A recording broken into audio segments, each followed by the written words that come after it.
ભાવનગર નજીક આવેલા નવા બંદર ખાતે આગામી સમયમાં સરકાર દ્વારા ગુજરાતનું સૌથી મોટા સીએનજી ટર્મિનલ માટે પસંદગી કરાઈ છે।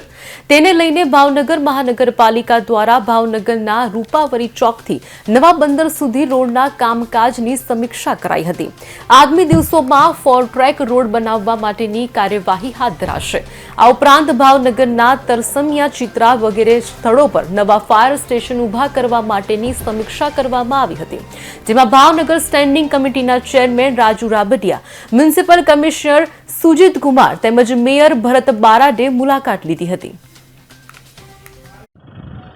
આજે ભાવનગર મહાનગરપાલિકાના માન્ય મેયર શ્રી ભરતભાઈ બારડ, કમિશનર શ્રી સુજીત કુમારજી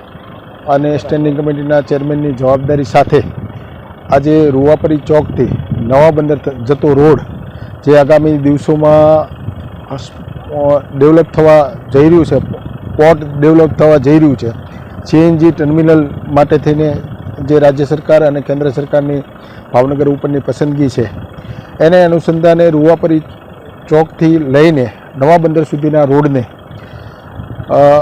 રીકાર્પેટની જરૂરિયાત છે કે નહીં, આ ઉપરાંત જીએમબી દ્વારા આ રોડ આગળના ભાગમાં કરવાના હોય તો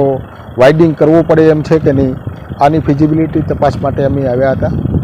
આગામી દિવસોમાં આ રોડને જીએમબી આગળ જે ડેવલપ કરી રહ્યું છે તો રૂવાપરી ચોક સુધી 4 ટ્રેકની શક્યતાઓ માટે થઈને ડીપીઆર બનાવવા માટેની વાત મૂકી છે। આ ઉપરાંત ભાવનગરની અંદર રાજ્ય સરકારે જે રીતે આગ અકસ્માતોને પ્રાધાન્ય આપીને જે રીતે ડેવલપમેન્ટ કરવા માટેના, ફાયરની ભરતી માટેના, ફાયરના સાધનો માટેના, એ જ રીતે ફાયર સ્ટેશનો ઊભા કરવા માટેનું કામ અત્યારે આનંદનગર, નિર્મલનગર ચાલી રહ્યું છે।